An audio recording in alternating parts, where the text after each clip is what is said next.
Madame la conseillère d'État, Monsieur le recteur, Monsieur le doyen. C'est vraiment un énorme plaisir pour moi et une grande émotion que de pouvoir participer à cette leçon d'ouverture du semestre de printemps. Je suis particulièrement heureux d'être ici parce que je suis un Genevois d'adoption toute récente, une année, et j'ai pu vraiment commencer à découvrir l'Université de Genève avec énormément de bonheur. Il y a un esprit d'innovation, un professionnalisme qui m'a absolument époustouflé. Je suis extrêmement heureux de pouvoir travailler dans cet environnement. Je suis aussi extrêmement heureux d'être avec vous ce soir parce que je pense que la médecine de précision et peut-être tout particulièrement l'oncologie de précision génère énormément de données et crée un terreau dans lequel des collaborations peuvent démarrer. Je pense qu'il y a énormément de départements, de groupes de l'Université de Genève avec lesquels on aimerait travailler, avec lesquels on ne travaille pas encore. Et j'espère pendant cette leçon vous montrer le genre de problème auquel on est confronté et puis essayer de solliciter ou de lancer des idées de collaboration plus larges encore au sein de l'Université de Genève. Donc l'oncologie de précision, comme vous allez le voir, a besoin d'énormément de données et on va, pendant ces 45 minutes passées ensemble, voir comment on génère ces données et puis comment on les utilise pour réaliser le rêve qu'on a tous en tête, c'est d'arriver vraiment à passer de ces données directement à une prise en charge personnalisée des patients pour augmenter leur survie et on espère leur taux de guérison. Alors, pour commencer par le début, qu'est-ce que le cancer ? Vous savez qu'on est tous composés de nombreuses cellules. Malheureusement, ces cellules peuvent parfois arriver à avoir des mutations et amener à un comportement dérégulé. On a maintenant des projections sur le cancer qui sont extrêmement impressionnantes. À l'heure actuelle, en 2023, on a un homme sur 2 et une femme sur 3 qui vont être, pendant leur vie, atteintes de cancer. Ces chiffres vont augmenter sous l'effet du vieillissement de la population et de plus, la survie des patients augmente, ce qui est bien sûr une excellente nouvelle, mais toutefois, ces deux facteurs confondus vont amener à un nombre de patients sous traitement dans nos unités, au HUG et dans les unités de toutes les grandes villes, à un doublement de la population sous traitement. De 2023 à 2040, on va doubler les patients dont on doit prendre charge. Et clairement, il faut adapter les structures, il faut être capable dès maintenant de préparer le terrain pour pouvoir anticiper cette vague et continuer à traiter les patients de la meilleure manière possible. Alors, un cancer, c'est une maladie des gènes, c'est une maladie des cellules. On parlait de ces cellules qui nous composent. On a actuellement, en fait, 37 milliards de cellules. Et ces cellules sont extrêmement finement régulées. Elles doivent, par exemple, répondre à des signaux qui leur disent d'arrêter de se diviser parce que le tissu a atteint la taille normale, que la réparation tissulaire s'est faite. Mais quand on a 37 milliards de cellules, le risque qu'une de ces cellules fasse une erreur de copie de son matériel génétique devient extrêmement important. Et vous voyez ici que la cellule tumorale a, j'ai mis ici un petit point rouge, une mutation, c'est une anomalie qui est dans l'ADN, dans le bagage génétique, et qui se traduit dans une transformation d'une des protéines de la cellule. Et en fait, ces mutations peuvent arriver avec des agents qui favorisent, comme le tabac, l'exposition aux UV pour le mélanome, le tabac pour le cancer du poumon. Et malheureusement, souvent, ce sont des éléments aléatoires. Et on n'a encore peut-être pas trouvé certains des mécanismes qui amènent à ces mutations. Lorsque cette mutation est malheureusement au mauvais endroit, ça peut amener ce comportement tumoral, à savoir une croissance dérégulée, qui jusqu'à un certain stade peut se passer de manière autonome, mais qui, à partir d'une certaine taille, nécessite, et ça c'est des découvertes relativement récentes, d'engager les cellules saines qui sont autour des cellules cancéreuses. Vous voyez par exemple ici des vaisseaux sanguins que j'ai représentés. À partir d'une certaine taille, il faut que la tumeur ait la capacité d'induire la formation de vaisseaux pour arriver à obtenir de l'oxygène, du glucose et tout ce qu'il lui faut pour survivre. Une fois que la maladie est en place, malheureusement, le grand risque pour le patient, c'est la métastatisation, c'est le fait que ces cellules aillent migrer ailleurs, et c'est très souvent ce qui est à l'origine du décès du patient. En parallèle de cette évolution, il y a un système qui surveille ces transformations, qui est le système immunitaire. Et vous voyez ici que cette mutation, en fait, on la retrouve ici, vue par le lymphocyte du système immunitaire. Et on sait que le système immunitaire est capable de détruire des cellules cancéreuses qui ont des mutations particulières très tôt. Mais malheureusement, lorsqu'on arrive à une tumeur d'une certaine taille, on sait que fatalement, la tumeur a réussi à contourner le système immunitaire, à trouver des moyens d'échappement. Donc maintenant, on pense différemment au cancer. On pense au cancer comme étant un organe illégal qui a réussi à échapper au système immunitaire. Et cette manière de repenser l'oncologie change les opportunités thérapeutiques et la manière dont on fait de la recherche autour du cancer. Pour illustrer cela, j'aimerais vous montrer l'évolution de la prise en charge du cancer du poumon comme un des exemples. Le cancer du poumon, initialement, était traité comme une maladie d'organes, c'est-à-dire que tous les cancers du poumon étaient plus ou moins les mêmes vis-à-vis des traitements qu'on proposait. Une chimiothérapie unique avec des taux de réponse assez décevants et une survie relativement limitée malheureusement. Les compétences nécessaires pour cette prise en charge initiale se limitaient alors au pathologue qui regarde la coupe et qui peut dire voilà c'est un cancer du poumon et l'oncologue pour le traitement. On a fait un pas de plus en essayant de caractériser, vous voyez en bleu ici certains patients, pour la présence d'un certain sous-type pathologique. Donc en regardant sous le microscope, on se rend compte que la tumeur est un peu différente d'autres tumeurs. On a pu classer les tumeurs de différentes manières. Lorsqu'on tient compte de ces sous-types histologiques, on arrive à monter les taux de réponse de manière un peu marginale et on n'a encore pas réussi à vraiment percer la barrière des réponses qu'on aimerait obtenir. Ensuite, lorsqu'on a pu commencer à comprendre mieux la biologie des cellules cancéreuses, on a pu comprendre quelles étaient ces mutations qui étaient responsables du comportement anormal du tissu. Et on a pu définir certaines mutations. On ne va pas du tout s'intéresser au nom de ces mutations, mais juste faire attention à leur fréquence, 15%, 4%, 2%. Donc on voit que c'est des événements relativement rares et on comprend tout de suite que si on veut pouvoir fournir des possibilités de traitement aux patients, il faut étudier beaucoup de ces mutations en même temps. C'est le début de cette omique, la génomique, où on va séquencer non pas un gène, mais plusieurs gènes, avec l'espoir d'aller trouver plusieurs cibles pour lesquelles on peut venir en aide aux patients. Où est-ce qu'on est aujourd'hui ? Aujourd'hui, ce processus a continué et on est au point maintenant où pour un patient, on est capable de faire la génomique complète, la transcriptomique complète, la protéomique, et on génère un set de données qui est absolument énorme. Et le corollaire de cela, c'est que le patient devient unique. C'est-à-dire que plus le dataset devient grand, plus la probabilité qu'un patient ait exactement les mêmes données qu'un autre devient faible. Et on a passé ce cap. Et c'est pour ça que l'oncologie de précision devient importante, parce qu'il faut repenser la manière même dont on peut faire certains essais cliniques. Alors on va continuer à faire des essais cliniques comme on les a fait, mais il y a peut-être une autre manière de travailler, et je reviendrai là-dessus sous peu. Alors évidemment, l'espoir ici, c'est d'arriver à des taux de réponse beaucoup plus élevés. Le prix à payer, c'est bien sûr l'analyse de données extrêmement larges.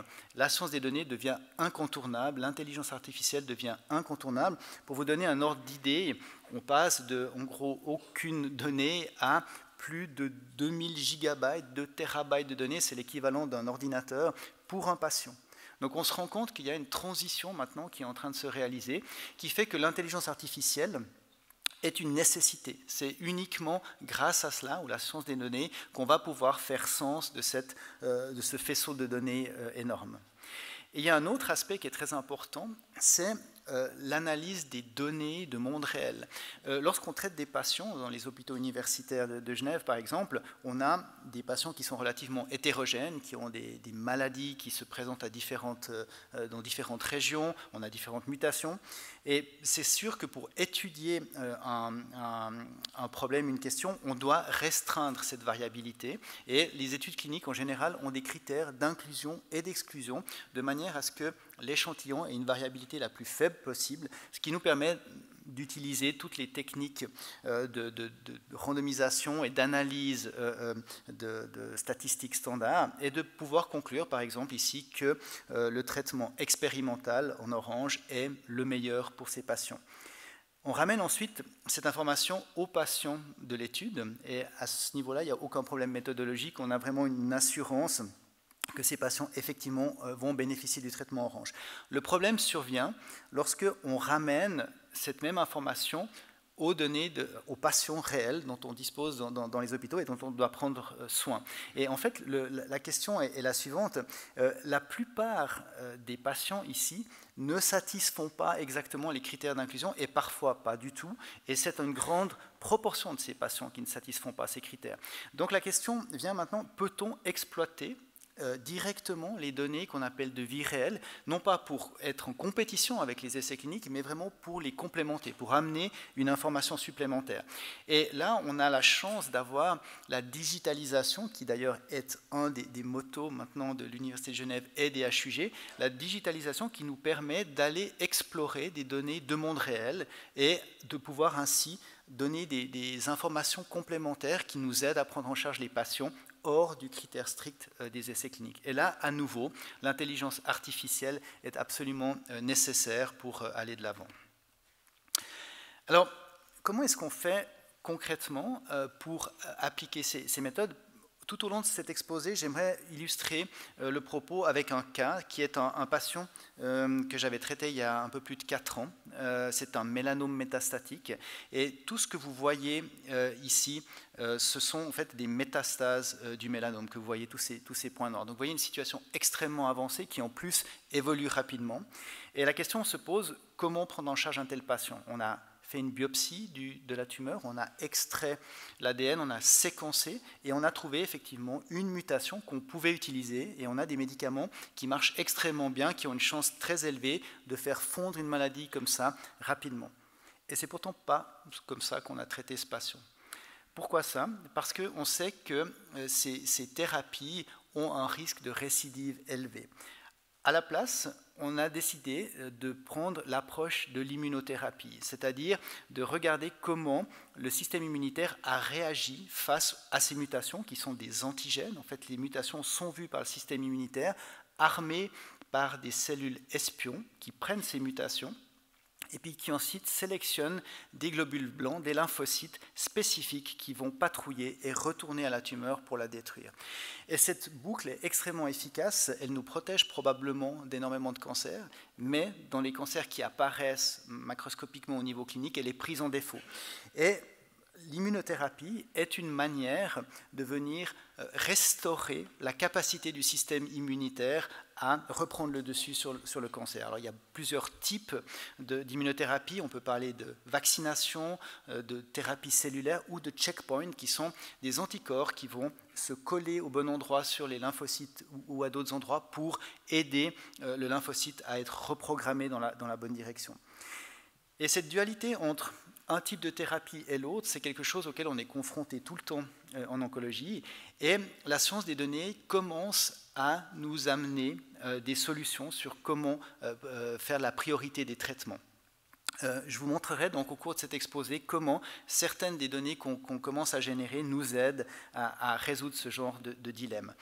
Alors chez ce patient, on a fait effectivement une immunothérapie et vous pouvez voir qu'en 3 mois, on a obtenu une réponse complète ou quasi complète. Il reste ici une petite lésion qui, quelques mois plus tard, a complètement disparu.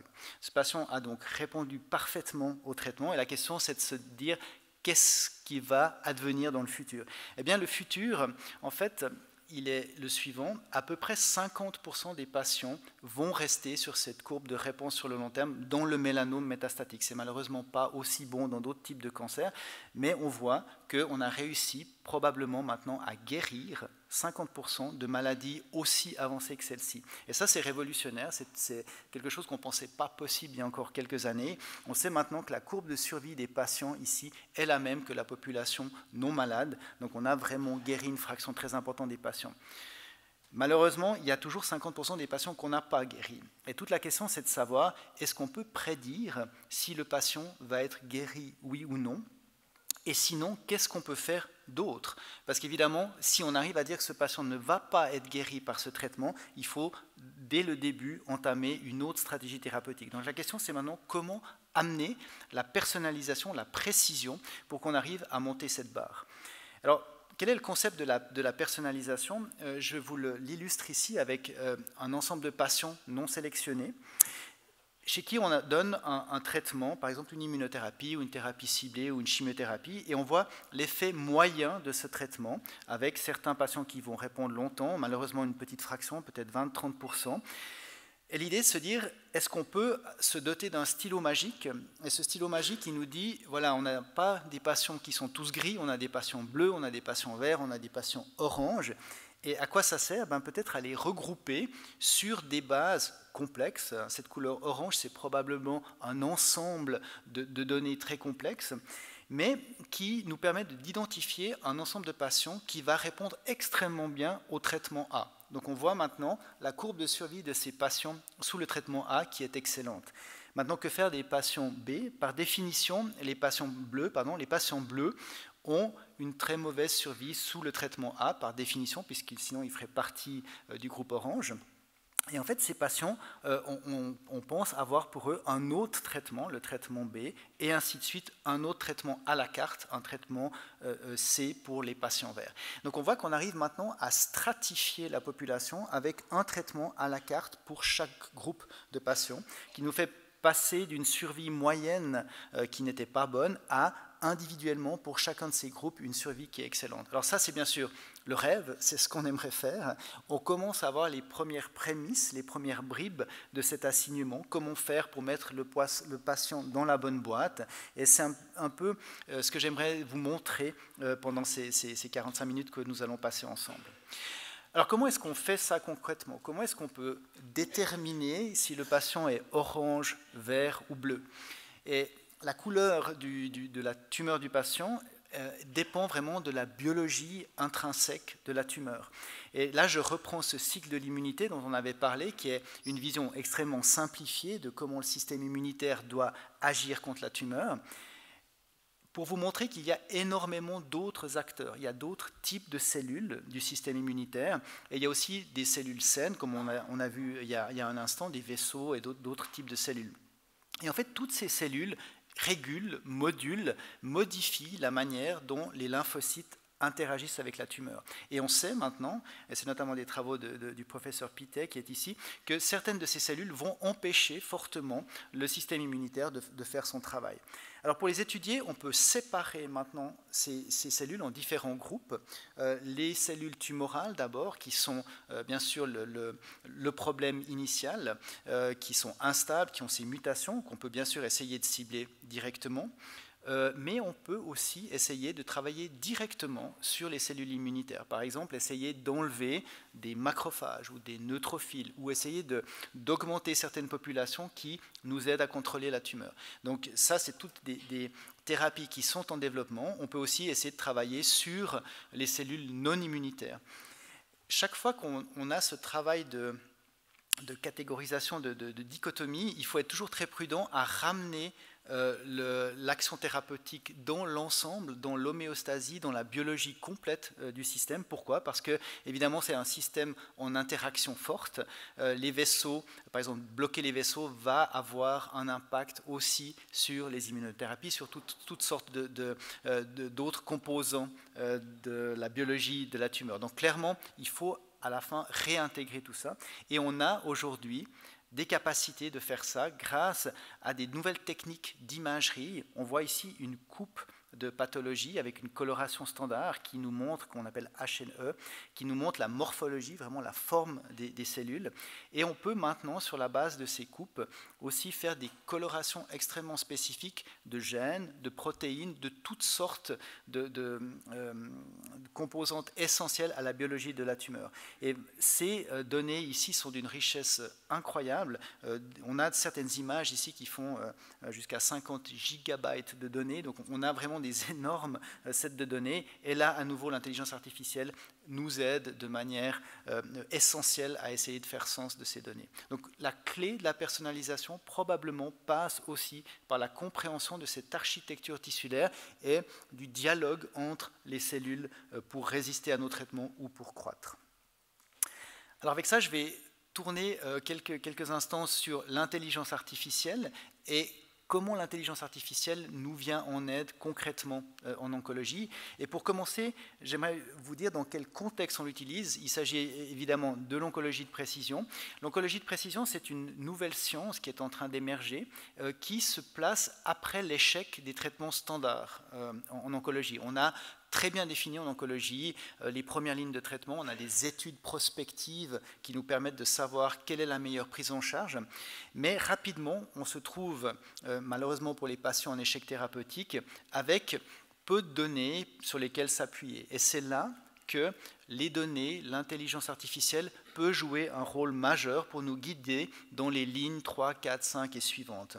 Et là, il faut emmagasiner toutes les données dont je vous ai parlé, la génomique, la transcriptomique, les images qu'on vient de voir à l'instant, et puis mettre sur pied un team interdisciplinaire avec des biologistes, des pathologues, des informaticiens, des spécialistes de la science des données, toutes ces personnes, bien sûr des oncologues, toutes ces personnes pour finalement faire une proposition de traitement innovant aux patients. Et là, à nouveau, on voit que l'intelligence artificielle est absolument essentielle. Donc les données sont vraiment au centre.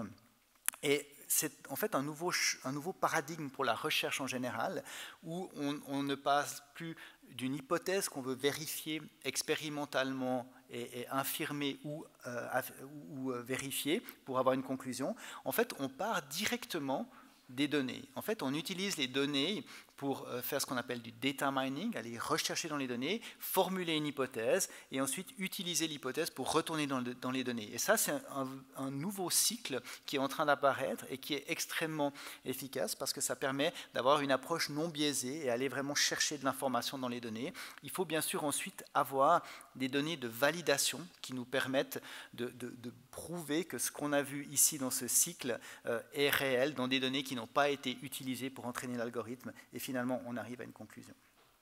Alors, on a parlé beaucoup ces derniers temps de réseaux de neurones pour une bonne raison. C'est probablement l'architecture en sciences des données qui est la plus à même d'apprendre à partir de données. Alors là, je vous ai fait un petit exemple de réseau de neurones. On a à gauche des neurones qui sont les neurones d'entrée, à droite les neurones de sortie, puis au milieu une couche cachée. Et en fait, ces neurones ont une architecture, une topologie qui ressemble au cerveau humain, mais qui est bien sûr une modélisation. Il s'agit ici d'équations qui disent comment les neurones travaillent entre eux. Mais on est capable d'entraîner ces réseaux. Vous voyez ici un petit exemple, c'est vraiment illustratif, mais on entraîne ce réseau où les neurones d'input voient un chien, un chat, et puis à la fin, on l'entraîne en disant voilà, ça c'est un chien, ça c'est un chat. Et ensuite, il est capable, sur une nouvelle image, de dire voilà, j'ai reconnu un chien, j'ai reconnu un chat. En 2012, c'est une date extrêmement importante, il y a eu une révolution parce qu'on a compris que plus le réseau de neurones était grand, plus il était capable d'accomplir des tâches complexes. Donc on est passé à des analyses d'images qui sont vraiment un problème extrêmement complexe pour un ordinateur, analyse de langage, et puis les analyses de données multidimensionnelles qui est ce qui nous intéresse vraiment là en oncologie. Mais donc la taille du réseau de neurones est déterminante. Et pour illustrer cela, je vous ai fait un petit exemple que j'espère illustratif, en prenant ici comme input, donc ce qu'on donne au réseau de neurones, des droites qui, vous le voyez, séparent le plan en deux, de manière verticale ou horizontale.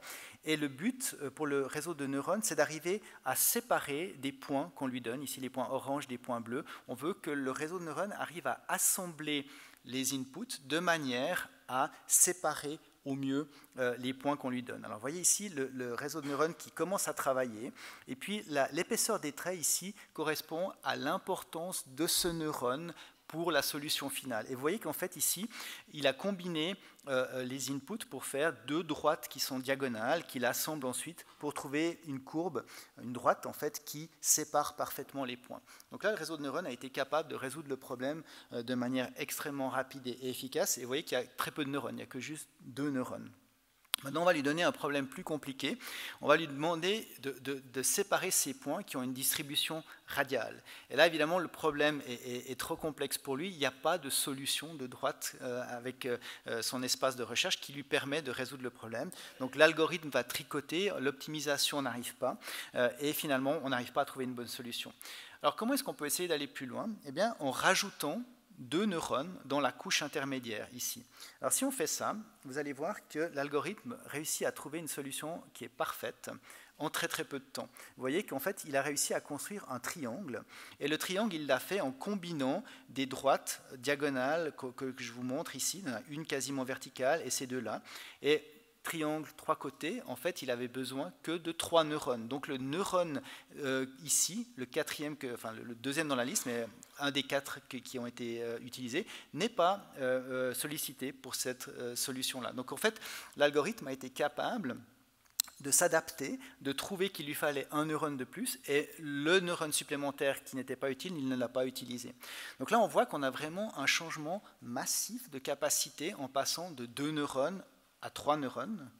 Alors maintenant, si je vous dis que ChatGPT a 173 milliards de paramètres, donc probablement de l'ordre de 80 milliards de neurones, si on peut appeler ça comme ça, on comprend à quel point ces systèmes sont capables de comprendre, sont capables de disséquer des problèmes complexes et sont capables peut-être de nous venir en aide sur des problèmes dont on n'avait même pas imaginé pouvoir se servir de l'ordinateur pour essayer de résoudre ça.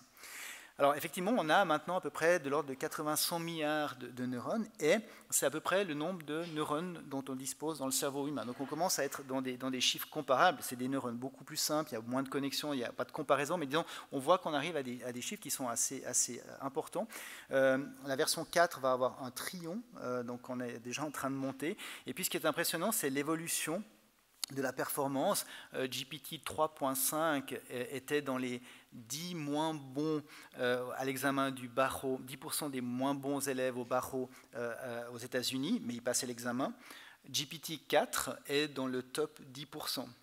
Et ça, c'est GPT 4. GPT 5 arrive dans peu de temps. Et puis, dans quelques années, on sera à GPT 18. Et là, la question, c'est qu'est-ce qui va se passer? Donc, on se rend compte que là, il y a vraiment une évolution qui est absolument incroyable. Et la question, c'est de se dire, qu'est-ce que ces réseaux de neurones peuvent faire pour l'oncologie? Alors là, j'ai inventé une petite histoire, bien sûr, hors de question d'envoyer des vraies données de patients sur ces serveurs, mais si on invente une histoire d'un mélanome avec une certaine profondeur, avec un ganglion sentinelle qui est positif, c'est le premier relais, c'est un signe d'avancée de la maladie. Et puis, j'ai mis un petit piège en disant, voilà, sur l'IRM du cerveau, il y a une lésion suspecte. On ne sait pas, est-ce que c'est une métastase ou est-ce que c'est autre chose? Quel est le stade de la maladie? Et voyez ici que ChatGPT 3.5 s'en sort très bien. Si la lésion cérébrale est confirmée, le stade serait considéré comme un stade 4, ce qui est parfaitement exact. Par contre, il est tout faux sur le stade initial. Si le ganglion n'est pas atteint, si la métastase cérébrale n'est pas présente, à ce moment-là, ce serait un stade 1 ou 2, ce qui est faux parce qu'il y a une atteinte du ganglion, c'est déjà un stade 3. Donc ça, c'est un petit peu des nomenclatures d'oncologues, mais ça montre que là, la réponse n'est pas parfaite. Alors si on passe maintenant à GPT-4, bien, il fait tout juste. Il fait juste sur le stade de la tumeur, il fait juste sur l'évaluation du sentinelle, il décrit les choses parfaitement, et puis il dit, voilà, si la lésion est effectivement une métastase cérébrale, à ce moment-là c'est un stade 4, sinon c'est un stade 3, et ça c'est la version résumée, mais on peut même l'interroger plus, et il va nous donner plus de détails. Donc c'est relativement impressionnant, surtout quand on sait que les GPT n'ont pas été entraînés pour la médecine en particulier. Donc on voit qu'il commence à y avoir une certaine performance. Ce ne sont pas des modèles cognitifs. ChatGPT ne comprend pas ce qu'il nous écrit.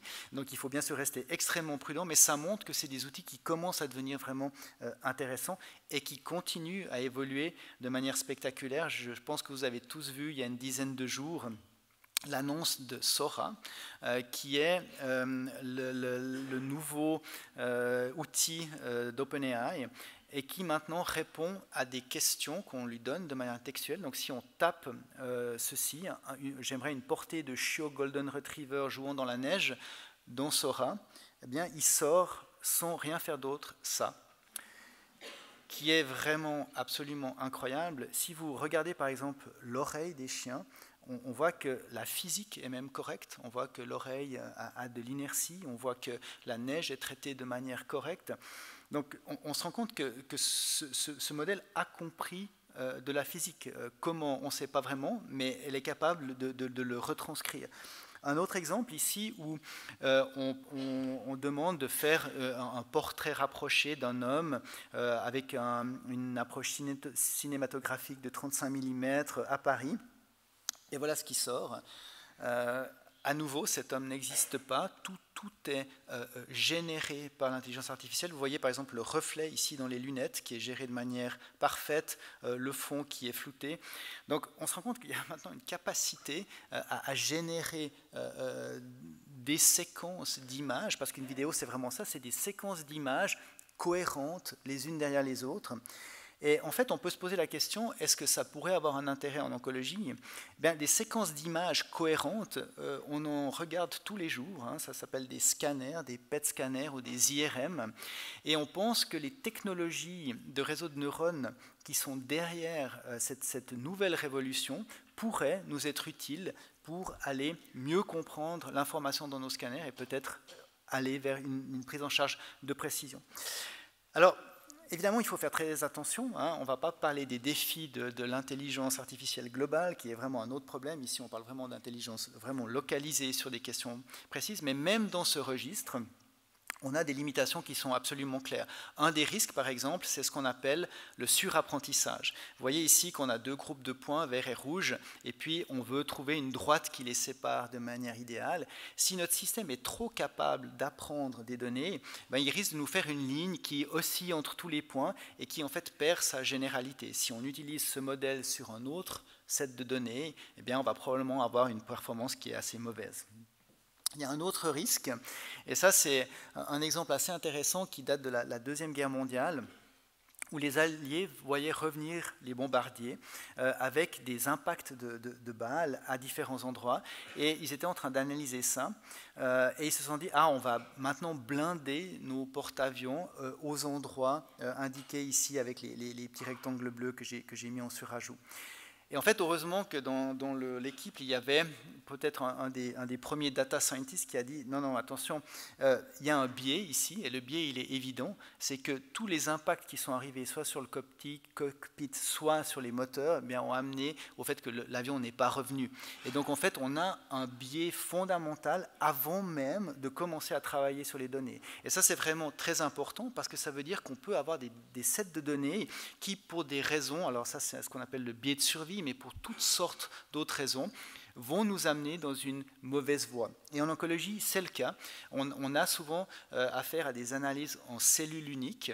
Et si le dispositif expérimental qui nous permet de faire ces mesures, par exemple, élimine systématiquement un type de cellule parce que la température est trop élevée ou l'oxygène est trop haute, eh bien à ce moment-là, on risque de perdre une partie de l'équation et puis avoir une vision de la biologie de cette tumeur qui n'est pas réaliste. Donc tous ces biais, il faut en tenir compte, il faut les intégrer dans notre manière de réfléchir, mais on a maintenant des bonnes techniques pour essayer de faire ça.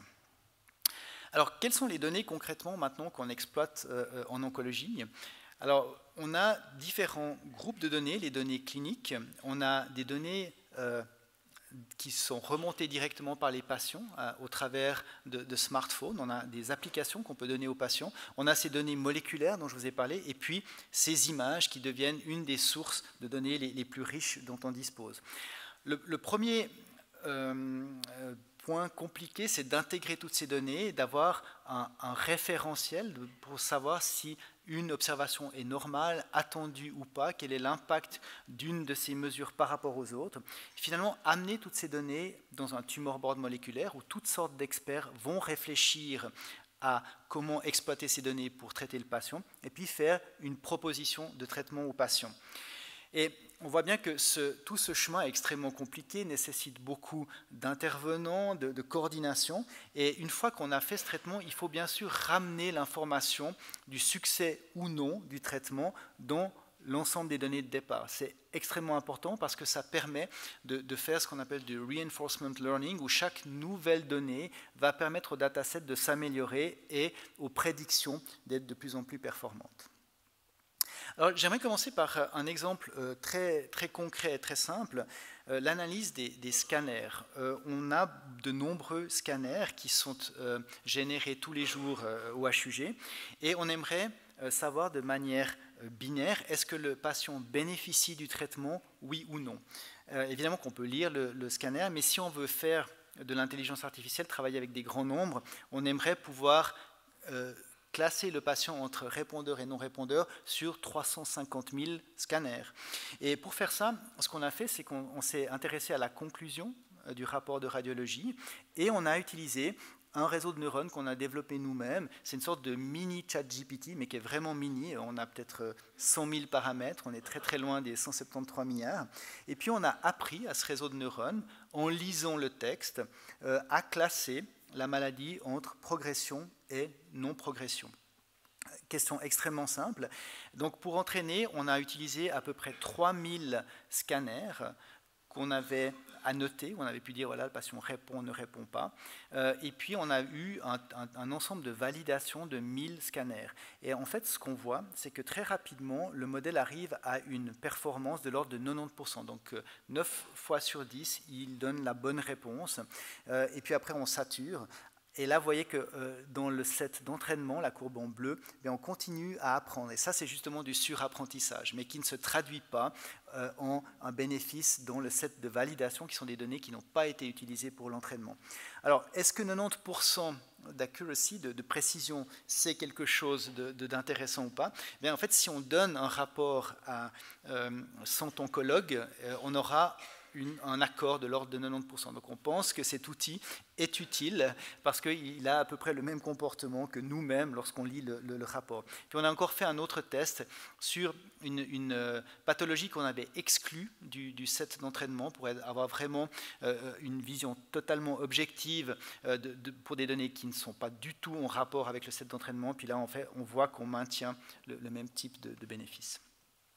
Alors, fort de ce genre d'outils, on s'est attelé à regarder les données qui sont dans nos hôpitaux et à essayer de les comparer à des essais cliniques. Alors, on voit ici un essai clinique qui a été fait avec une immunothérapie, et ça, c'est la survie, et ça, c'est la progression. Et en fait, on voit que les données dans les hôpitaux nous permettent de retrouver exactement le même type de comportement. Donc ça, c'est très rassurant. Ces analyses larges, big data qu'on peut faire sur les données hospitalières, récapitule formellement les données qu'on a de la littérature. Et ça, c'est bien sûr un prérequis important. On peut ensuite chercher beaucoup plus loin, à amener plus d'informations, parce qu'on a beaucoup d'informations dans les dossiers, et on a pu stratifier les patients en fonction du médicament qu'ils prenaient au moment où ils recevaient l'immunothérapie. Et là, on s'est rendu compte que le fait de prendre des inhibiteurs de la pompe à protons, c'est des médicaments qu'on a tous pris, l'Ontra ou le Nexium, mais en fait, les patients vont moins bien sous immunothérapie. On pense qu'on a un mécanisme qui pourrait expliquer cela.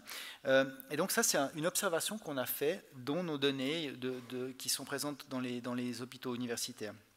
On a ensuite contacté Bristol Myers Squibb, qui est l'industrie pharmaceutique qui avait fait l'étude dont je vous ai parlé, pour voir si on retrouve ce phénomène ou pas. Et ce qui est intéressant, c'est que dans une des études d'immunothérapie dans le mélanome, bien, on voit la même différence, alors que dans une autre étude, il n'y en a aucune. Donc là, on pense qu'il faut vraiment arriver à disséquer quel est le type de patient qui a une différence en fonction de la prise de ce médicament, oui ou non. Alors bien entendu, à l'heure actuelle, on ne va pas déconseiller à la population et aux patients de prendre ce médicament. On doit confirmer ces résultats, mais ça montre que de pouvoir utiliser les données de monde réel nous permet de générer des hypothèses potentiellement intéressantes pour la prise en charge.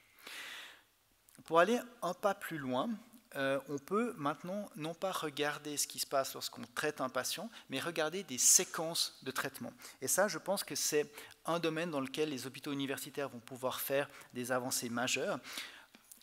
L'histoire oncologique d'un patient est une séquence d'événements. On va avoir un traitement, un scanner, un nouveau traitement, il va y avoir des événements intercurrents, et on a une nouvelle technologie en sciences de la donnée qui s'appelle le process mining, qui est vraiment l'analyse des processus auxquels les patients sont confrontés. Et on arrive comme ça à faire des arbres de distribution des différents événements pour un patient. Alors on voit qu'un patient peut avoir une première ligne, ensuite une deuxième ligne ici, une troisième ligne là, ou bien une troisième ligne ici, et ainsi de suite. Et en fait, on peut utiliser ces différentes branches pour projeter des données, comme par exemple la survie ou le bénéfice clinique. Et on voit ici que si on compare la ligne orange ou la ligne verte, on voit qu'il y a une grande différence de survie. Donc c'est des patterns, des motifs de ce type-là qu'on aimerait découvrir dans nos données pour être sûr, bien sûr, de mettre tous les patients dans la ligne orange et éviter de mettre les patients dans la ligne verte. En tant que clinicien, on réfléchit vraiment à la ligne d'avant, peut-être une ligne de plus, mais on n'a pas la capacité d'intégrer toute l'histoire oncologique d'un patient.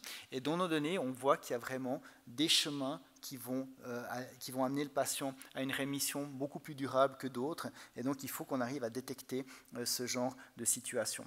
Alors là, pour revenir à la question du départ, où je vous disais, est-ce qu'il vaut mieux faire une thérapie ciblée ou une immunothérapie chez notre patient? Eh bien, on a regardé dans nos données, donc on a regardé les patients mélanomes, est-ce qu'il vaut mieux commencer par un traitement ciblé puis une immunothérapie ou l'inverse? Et si on isole ce petit bloc, on trouve en fait des courbes qu'on voit ici où au niveau hospitalier, on a thérapie ciblée, immunothérapie en rouge et l'inverse en noir.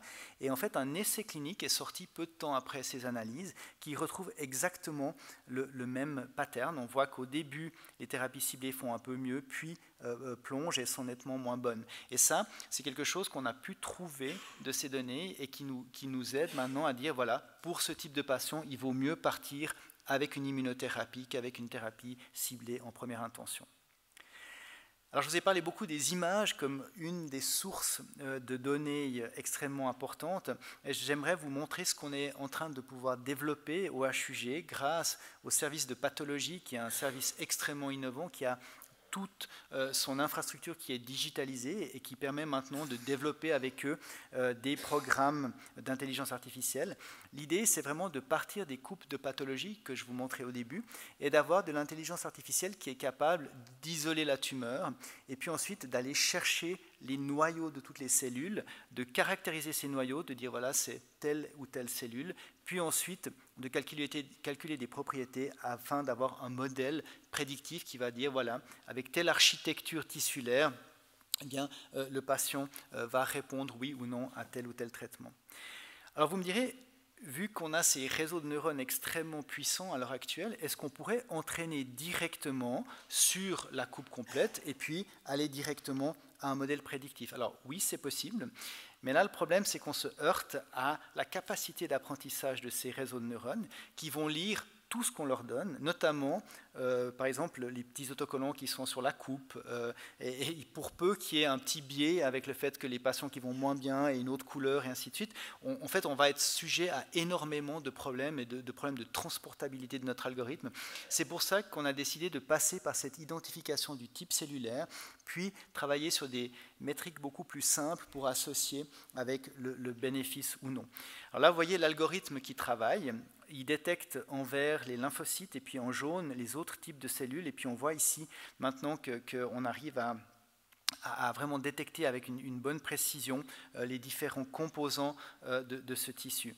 Et maintenant, on peut construire un prédicteur de réponse grâce à ce genre d'approche. Alors l'idée, c'est de se dire plutôt que de regarder l'effet sur la population globale, on aimerait que notre prédicteur soit capable de séparer cette population en des patients qui vont avoir un bénéfice sur le long terme et ceux qui malheureusement n'en auront pas, pour lesquels on ira sur un autre type de thérapie. Et le prédicteur qu'on a trouvé, c'est le suivant, c'est de regarder dans l'ensemble des données que je vous ai montrées tout à l'heure, lorsqu'on est sur un lymphocyte, la densité de cellules non lymphocytes autour de soi. Le lymphocyte, c'est la cellule, le globule blanc qui va attaquer la tumeur.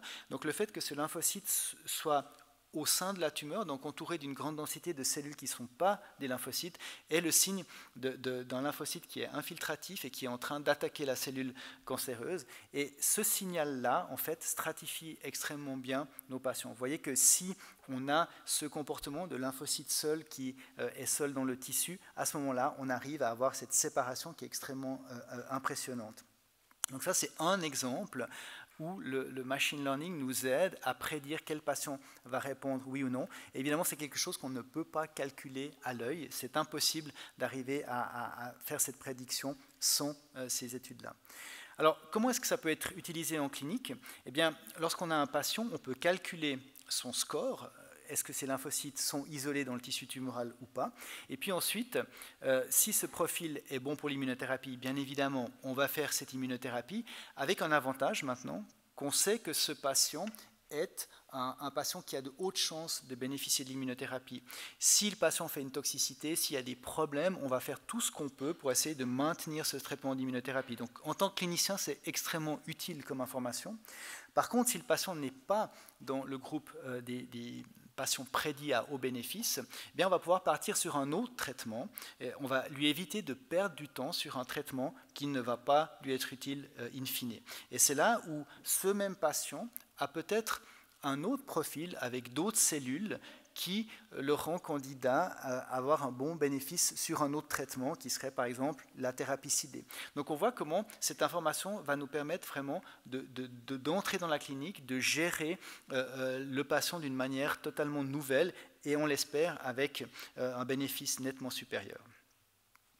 Alors, la science des données nous permet de personnaliser, nous permet d'identifier les bons patients. Ça nous permet aussi de créer des nouveaux agents thérapeutiques.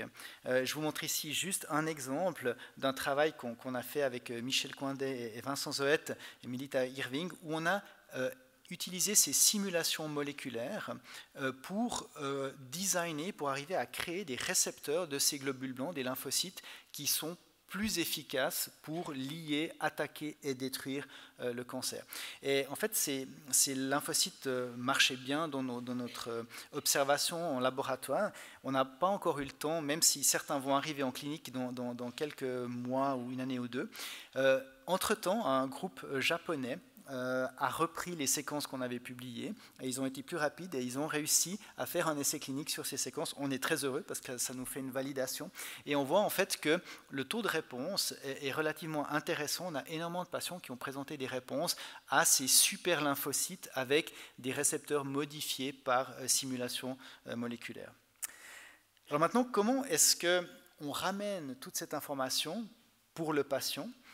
Comment est-ce qu'on orchestre la prise en charge autour de tout ça? Mais ça, c'est le tumor board moléculaire, c'est cette réunion de tous ces spécialistes pour arriver à amener la science de la donnée près du patient. Alors, le tissu est collectionné, on l'analyse et puis on utilise l'intelligence artificielle et ces discussions multidisciplinaires pour faire une proposition de traitement. Ce tumor board, on l'a créé entre Genève et Lausanne il y a de ça 6 ou 7 ans et on a maintenant plus de 3500 patients qui ont été analysés et pour lesquels on a pu faire des propositions thérapeutiques. C'est des propositions qui se font après échec des traitements standards et vous voyez que tous les types de cancers ont été concernés. On voit ici un exemple de succès, un patient, jeune patient, qui avait, je crois, 27 ans au moment où il est entré dans le tumor board moléculaire, qui avait un sarcome rare et qui progressait rapidement sous chimiothérapie. On a fait ces analyses larges et puis on a trouvé un gène qui s'appelle le gène PDL1 qui était amplifié. C'est un événement très rare dans ces sarcomes. C'est des sarcomes qui ne répondent pas aux immunothérapies normalement, mais le fait que ce gène PDL1 soit amplifié nous avait pensé que peut-être ce sarcome-là était visible au système immunitaire et qu'il avait eu besoin, d'un point de vue darwiniste, d'exprimer ce PDL1 pour échapper au système immunitaire. D'où l'idée de se dire on va faire une immunothérapie qui bloque ce fameux PD1, PDL1. C'est ce qu'on a fait. Et le patient a fait une réponse quasi complète. À ce jour, il va toujours bien, alors qu'il était en train de progresser sous chimiothérapie avec de grosses toxicités. Donc on voit maintenant que ce genre d'exemple nous motive à essayer d'amener cela au plus large nombre de patients. Et pour ce faire, on a créé ce réseau suisse sous l'égide de l'Association des sciences médicales, SPHN, avec un programme dont le but est vraiment d'analyser le tissu frais, de faire ces fameuses multiomiques, et puis de faire ces multiomiques de la même manière partout en Suisse. Donc on a réussi à normer ce programme dans tous les hôpitaux universitaires, les 5 hôpitaux universitaires, et puis ensuite prendre une décision commune. On est très content parce qu'il y a 10 jours, le premier patient est entré dans ce programme. On va travaillé avec 300 patients initialement, mais probablement qu'on va même pouvoir étendre ça. Donc on est très heureux et puis on se réjouit de voir les premiers résultats de ce programme. On a donc pu mettre énormément de patients en commun. Je vous montre ici le réseau avec les hôpitaux universitaires et les structures non universitaires qu'on voit ici. Alors pour conclure maintenant, j'aimerais juste vous montrer quelques exemples de projets qu'on est en train de mettre sur pied pour passer vraiment de la donnée à la décision thérapeutique pratiquement en temps réel. Ce serait un des objectifs. Et l'idée est la suivante. Lorsqu'on a un patient qui se présente au tumor board moléculaire, on va faire toutes les omics, on va regarder les images, on va faire la pathologie digitale. Et puis ensuite, ce patient, on va l'utiliser, enfin ces données, on va l'utiliser pour aller chercher dans cette grande base de données qu'on est en train de constituer avec en gros tous les patients d'oncologie des HUG. Et on va chercher en orange ici les patients qui ressemblent à notre patient et qui ont eu un traitement A. Dans le même temps, on va faire le même exercice avec des patients qui ressemblent à notre patient mais qui ont eu un traitement B. Ressembler, qu'est-ce que ça veut dire? Ça va être quelque chose de complexe, une métrique variable, où on mettra peut-être plus de poids sur la génomique, plus de poids sur la transcriptomique, plus de poids sur la pathodigitale en fonction de la question. Mais l'intérêt, c'est qu'on crée une sorte d'essai clinique virtuel à la carte pour ce patient.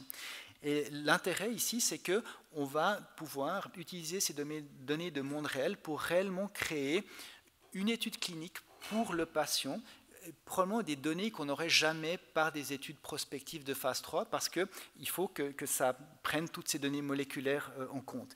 Et de ce fait, on va obtenir une réponse, on l'espère, de ce type-là, où voilà, le traitement B a l'air de faire nettement mieux que le traitement A pour un patient avec ce profil, ramener cette information au tumor board moléculaire pour ensuite traiter le patient. Alors, pour soutenir cet effort, il est nécessaire d'avoir cette grande base de données.